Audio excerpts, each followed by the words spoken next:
ओम शांति 6/7/2020 के बाबा के महावाक्य हैं। आज बाबा कहते कि बच्चे, तकदीर उन्हीं बच्चों की खुलती है जिनको भगवान पर पूरा पूरा निश्चय होता है।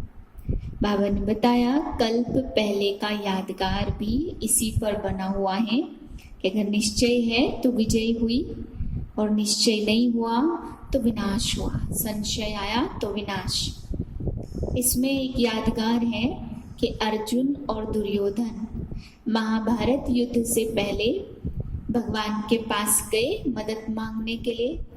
तो भगवान ने दोनों के आगे प्रस्ताव रखा कि एक तरफ तो मैं रहूंगा और निहत्था रहूंगा, कोई भी शस्त्र नहीं उठाऊंगा, अकेले रहूंगा और युद्ध भी नहीं करूंगा, और दूसरी तरफ मेरी पूरी सेना अस्त्र शस्त्र से सजी हुई हथियार भी उठाएगी और युद्ध भी करेगी। तो दुर्योधन को संशय था, भगवान पे निश्चय नहीं था, तो उसने तुरंत ही सोचा कि अकेला क्या करेगा, तो उसने उनकी सेना मांग ली। क्यों? क्योंकि उसका विनाश का समय निकट था, तकदीर खुलनी नहीं थी, तो संशय आ गया और भगवान की सेना पर विश्वास कर बैठा, भगवान पे निश्चय बुद्धि उसकी कम हो गई, संशय आते ही विनाश की ओर चला गया। और दूसरी ओर अर्जुन को पूरा पूरा निश्चय था कि भगवान ही मेरा साथी है, चाहे वो अकेला है परंतु वो हजारों के बराबर है, वो मेरे साथ है तो मेरी विजय है। इसी प्रकार से बाबा भी कहते हैं कि इस समय भी कई बच्चे संख्या पे, लोगों पे, अनेकों पे, शक्तिशाली जिसको देखते उस पर विश्वास कर लेते और भगवान पे विश्वास को कम कर लेते हैं या संशय आ जाता है। तो इसी कारण आता है क्योंकि तकदीर खुलनी नहीं है, विनाश की ओर जा रहे हैं, तो विनाश की ओर ले जाने के लिए तुरंत संशय आता और संशय में आकर के कुछ न कुछ भूल कर देते और उस भूल के कारण फिर पतन की ओर चले जाते हैं। तो बाबा कहते हैं ऐसे बच्चे लंगड़ाते हुए चलते हैं, यानी बहुत सोचते हैं बाबा की बातों में भी, ऐसे चले ना चले, करे ना करे, सुना और तुरंत पालन किया, ऐसे नहीं करते। इस कारण से वे विनाश की तरफ या पतन की ओर चले जाते हैं। फिर आगे बाबा कहते हैं कि जैसे बाप को अपने इस शरीर का नशा नहीं है, क्योंकि बाप का ये शरीर लोन लिया हुआ है, तो बाबा कहते जैसे बाप को नशा नहीं है, लोन ली हुई चीज का नशा नहीं होता, ऐसे तुम बच्चों को भी सेवार्थ ये तन मिला हुआ है, तो इसके अभिमान में नहीं आओ, इसके नशे में नहीं आओ। जब आपको ये शरीर मिला ही नहीं था तब आप नशे में नहीं थे, अभिमान में नहीं थे, तब आप शांत थे। तो ऐसे ही शरीर मिलने के बाद भी बाबा कह रहे शांत रहो। फिर आगे बाबा कहते हैं कई बच्चे बाप से छोटी छोटी बातों में पूछते हैं कि बाबा बच्चे तंग करते हैं तो क्या करें, बाबा ये काम हो गया ऐसे तो क्या करें। बड़े बड़े पाप छुपाते हैं और छोटे छोटे पाप बाबा से पूछते रहते हैं, ऐसे क्या करें, वो क्या करें, क्रोध आ गया तो क्या करें। तो बाबा ने कहा बच्चों को डांटना या उनकी संभाल करना, उसके लिए उनको कोई सजा देना, ये तो पाई पैसे के पाप हैं, छोटे छोटे पाप हैं। पहले आप जन्म जन्म के पाप को तो देखो, पिछले कई जन्मों का पाप बोझ सिर पर है, पहले उनको तो चुकता करो। तो बाप कहते हैं ऐसी छोटी छोटी बातों को तो ध्यान रखो, लेकिन पहले बड़ा बोझा उतारो, तब और भी पाप अपने आप ही खत्म हो जाएंगे। फिर बाबा आगे कह रहे हैं कि बाप इस तन में आते हैं तो बाप को कोई सुख नहीं मिलता, क्योंकि बाप तो स्वतंत्र है, शरीर से बिल्कुल अलग है, न्यारा है, परम धाम में शांत स्थिति में है। तो बाप इस शरीर में कोई सुख अनुभव नहीं करते हैं, इसलिए बाबा ने कहा बाप तो इस शरीर में आकर के पिंजरे में तोता ऐसे हो जाते हैं, तो हमेशा इस शरीर में नहीं रहते, कभी आते हैं, शिक्षा देते हैं और चले जाते हैं। तो अब सुनते हैं बाबा के महावाक्य। मीठे बच्चे सदैव खुशी में रहो कि हमें कौन पढ़ाता है, तो यह भी मन मना भाव है। तुम्हें खुशी है कि कल हम पत्थर बुद्धि थे, आज हम पारस बुद्धि बने हैं। प्रश्न है तकदीर खुलने का आधार क्या है? उत्तर है निश्चय। अगर तकदीर खुलने में देरी होगी तो लंगड़ाते रहेंगे। निश्चय बुद्धि अच्छी रीति पढ़कर गैलप करते रहेंगे। कोई भी बात में संशय है तो पीछे रह जाएंगे। जो निश्चय बुद्धि बन अपनी बुद्धि को बाप तक दौड़ाते रहते हैं, वह सतो प्रधान बन जाते हैं। ओम शांति। स्टूडेंट सब स्कूल में पढ़ते तो उनको मालूम रहता है कि हमको पढ़कर क्या बनने का है। मीठे मीठे रूहानी बच्चों की बुद्धि में आना चाहिए कि सतयुग पारसपुरी के हम मालिक बनते हैं। इस देह के संबंध आदि सब छोड़ने हैं। अब हमको पारसपुरी का मालिक पारसनाथ बनना है। सारा दिन यही खुशी रहनी चाहिए। समझते हो पारसपुरी किसको कहा जाता है? वहाँ मकान आदि सब सोने चांदी के होते हैं, यहाँ तो देखो ईंटों पत्थरों के मकान हैं। अब फिर तुम पत्थर बुद्धि से पारस बुद्धि बनते हो। पत्थर बुद्धि को पारस बुद्धि जब पारस नाथ बनाने वाला बाप आए तब तो बनाए ना। अब फिर तुम पत्थर बुद्धि से पारस बन रही हो। यह बड़ा ऊंचते ऊंच स्कूल है, तो तुमको कितनी खुशी रहनी चाहिए। इस पत्थरपुरी से पारसपुरी में जाने का यह पुरुषोत्तम संगम युग है। कल पत्थर बुद्धि थे, आज पारस बुद्धि बन रहे हैं। यह बात भी सदैव बुद्धि में बनी रहे, तो यह भी बाबा कह रहे मन मना भाव है। स्टूडेंट को दिल में रहता अभी टीचर आया कि आया। तुम्हारी है विनाश काले प्रीत बुद्धि। तुम पारस बुद्धि बन रही हो तो ऐसी कोई युक्ति निकालनी चाहिए जो मनुष्य जल्दी से समझे। इतने सब सेंटर पर आते हैं, कहते शिव बाबा ब्रह्मा तन में आकर कैसे पढ़ाते होंगे। कुछ भी समझते नहीं। सब कहते शिव भगवान वाच, शिव ही सभी का बाप है। कृष्ण को थोड़े सबका बाप कहेंगे। इसमें मुझने की बात ही नहीं है, परंतु तकदीर देरी से खुलने की है तो फिर लंगड़ाते रहते हैं। कम पढ़ने वाले को कहा जाता यह लंगड़ाते हैं। जैसे बच्चे दौड़ी लगाकर निशान तक जाकर फिर लौट आते, तो बाप भी कहते बुद्धि को जल्दी शिव बाबा के पास दौड़ाएंगे तो सतो प्रधान बन जाएंगे। यहाँ समझते भी अच्छा है, तीर लगता है और फिर बाहर जाने से खलास हो जाते। बाबा ज्ञान इंजेक्शन लगाते तो उनका नशा चढ़ना चाहिए ना, लेकिन चढ़ता ही नहीं है।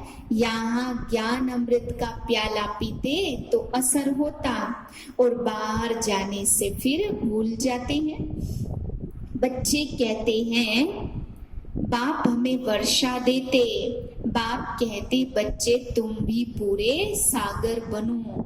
जितना मेरे में ज्ञान है उतना तुम भी धारण करो। शिव बाबा को देह का नशा नहीं है।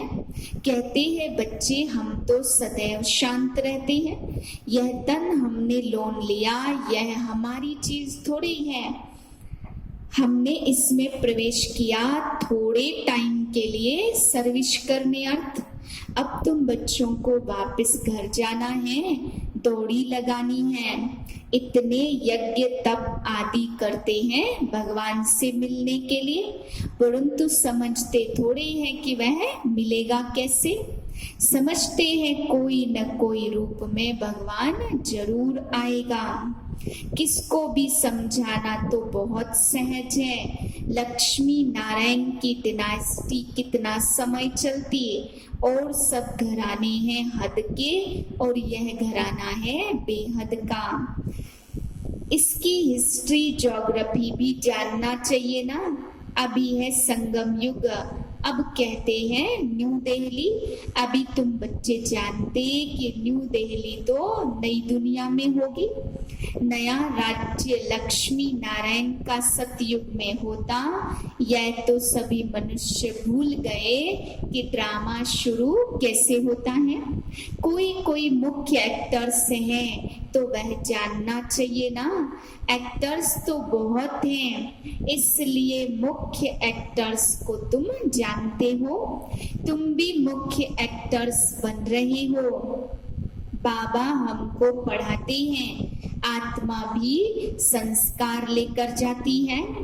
संस्कार ले जाएंगे तो फिर आकर नई दुनिया में राज्य करेंगे। मुख्य बात है देह अभिमान में कभी नहीं आओ। अपने को आत्मा समझो, कोई भी विकर्म नहीं करो। याद में रहो, नहीं तो एक विकर्म का बोझ 100 गुना हो जाएगा। हड गुड एकदम टूट जाते, उसमें भी मुख्य विकार है काम। कई कहते बच्चे तंग करते फिर मारना पड़ता। अब यह कोई पूछने की बात नहीं रहती। यह तो छोटा पाई पैसे का पाप कहेंगे। तुम्हारे सिर पर तो जन्म जन्मांतर के पाप हैं, पहले उन्हें तो भस्म करो।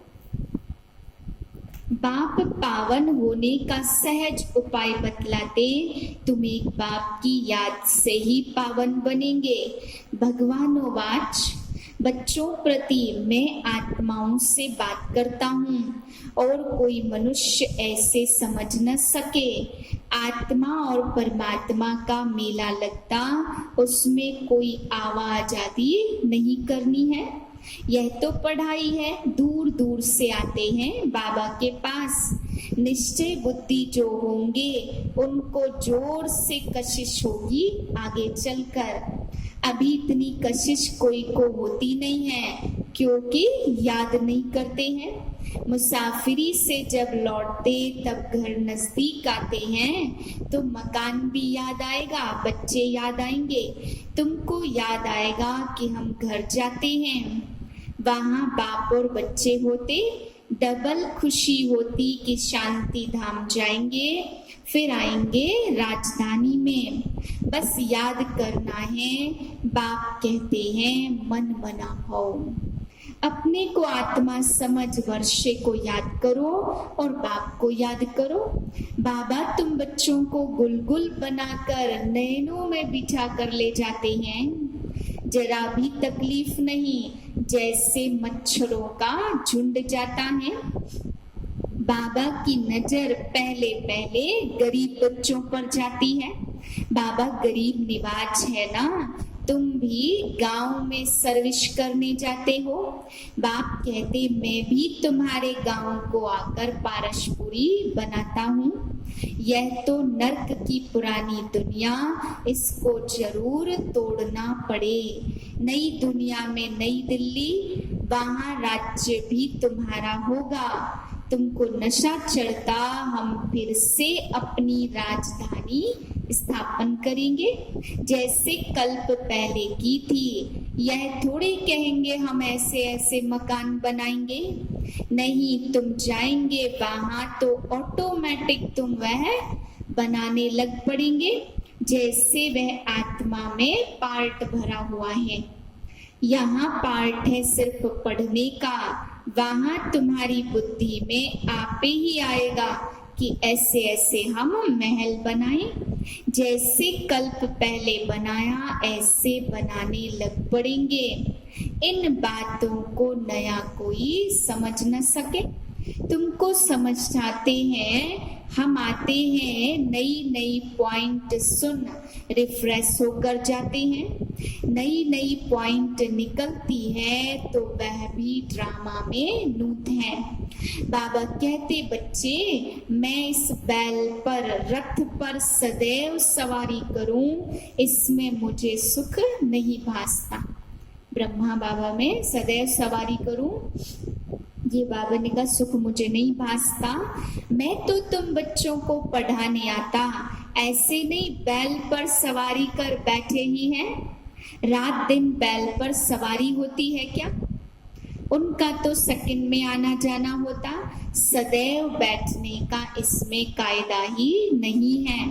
बाबा कितना दूर से पढ़ाने के लिए आते, घर तो उनका वह है ना, तो सारा दिन शरीर में थोड़ी बैठेगा, उनको सुख ही नहीं आएगा। जैसे पिंजड़े में तोता फंस जाता है। मैं तो यह लोन लेता हूँ तुमको समझाने के लिए। तुम कहेंगे ज्ञान सागर बाबा आते हमको पढ़ाने के लिए, तो खुशी में रोमांच खड़े हो जाने चाहिए। वह खुशी फिर कम थोड़ी होनी चाहिए। यह धनी तो स्थाई बैठे हैं, एक बैल पर 2 सवारी सदैव होगी क्या? शिव बाबा रहता अपने धाम में है, यहाँ आने में देरी थोड़ी लगती। रॉकेट देखो कितने तीखे होते हैं, आवाज से भी तीखे। आत्मा भी बहुत छोटा रैकेट है, आत्मा कैसे भागती, यहाँ से छट गई लंदन, 1 सेकंड में जीवन मुक्ति गाई हुई है। बाबा खुद भी रॉकेट है, कहते हैं मैं तुमको पढ़ाने लिए आता हूँ और फिर जाता हूँ अपने घर। इस समय बहुत बिजी रहता हूँ, दिव्य दृष्टि दाता हूँ, तो भक्ति को राजी करना हो, भक्तों को राजी करना होता। तुमको पढ़ाता हूँ, भक्तों की दिल होती साक्षात्कार हो या कुछ न कुछ भीख मांगते हैं। सबसे जास्ती भीख जगदम्बा से मांगते। तुम जगदम्बा हो ना, तुम विश्व की बादशाही की भीख देती हो, गरीबों को भीख मिलती है ना। हम भी गरीब हैं तो शिव बाबा स्वर्ग की बादशाही भीख में दे देते। भीख कुछ और नहीं है, सिर्फ कहते याद करो तो विकर्म विनाश होंगे, शांति धाम में चले जाएंगे। मुझे याद करो तो मैं गारंटी करता हूँ तुम्हारी आयु भी बड़ी हो जाएगी। सतयुग में मृत्यु का नाम नहीं होता, वह समझते हैं अमर लोग, वहां मृत्यु का नाम नहीं होता है। सिर्फ एक खाल छोड़ दूसरी लेते हैं, उनको मृत्यु कहेंगे क्या? वह है अमरपुरी। साक्षात्कार होता हमको बच्चा बनना है, खुशी की बात है, बाबा की दिल होती है। अब जाकर बच्चा बनूं, जानते हैं गोल्डन स्पून इन माउथ होगा। एक ही सिकिलधा बाप का बच्चा हूँ, बाप ने एडॉप्ट किया है, मैं सिकिलधा बच्चा हूँ, तो बाबा कितना प्यार करते हैं, एकदम प्रवेश कर लेते। यह भी खेल है ना, खेल में हमेशा खुशी होती है। यह भी जानते जरूर बहुत बहुत भाग्यशाली रथ होगा, जिसके लिए गायन है ज्ञान का सागर, इसमें प्रवेश कर तुमको ज्ञान देते हैं। तुम बच्चों के लिए एक ही खुशी बहुत है कि भगवान आकर पढ़ाते हैं, भगवान स्वर्ग की राजाई स्थापन करते हैं। हम उनके बच्चे हैं तो फिर हम नरक में क्यों हैं? यह किसकी बुद्धि में नहीं आता। तुम तो भाग्यशाली हो जो विश्व का मालिक बनने के लिए पढ़ते हो। ऐसी पढ़ाई पर कितना अटेंशन देना चाहिए। अच्छा, मीठे मीठे सिकिलधे बच्चों प्रति माता पिता बाप दादा का याद प्यार, गुड मॉर्निंग। रूहानी बाप की रूहानी बच्चों को नमस्ते। हम रूहानी बच्चों की रूहानी बाप दादा को नमस्ते नमस्ते नमस्ते। धारणा के लिए मुख्य सार है, पहली पॉइंट, इसी डबल खुशी में रहना है कि अब मुसाफिरी पूरी हुई। पहले हम अपने घर शांति धाम में जाएंगे और फिर अपनी राजधानी में आएंगे। दूसरी पॉइंट है, सिर पर जो जन्म जन्मांतर के पापों का बोझ है उसे भस्म करना है। देह अभिमान में आकर कोई भी विकर्म नहीं करनी है। वरदान है, मन की स्वतंत्रता द्वारा सर्वात्माओं को शांति का दान देने वाले मनसा महादानी भव। बांधेलियां तन से बल परतंत्र हैं लेकिन मन से स्वतंत्र हैं, तो अपनी वृत्ति द्वारा, शुद्ध संकल्प द्वारा विश्व के वायुमंडल को बदलने की सेवा कर सकती है। आजकल विश्व को आवश्यकता है मन के शांति की, तो मन से स्वतंत्र आत्मा मनसा द्वारा शांति के वाइब्रेशन फैला सकती है। शांति के सागर बाप की याद में रहने से ऑटोमेटिक शांति की किरणें फैलती हैं। ऐसा शांति का दान देने वाले ही मनसा महादानी है। स्लोगन है, स्नेह रूप का अनुभव तो सुनाते हो, अब शक्ति रूप का अनुभव सुनाओ। ओम शांति।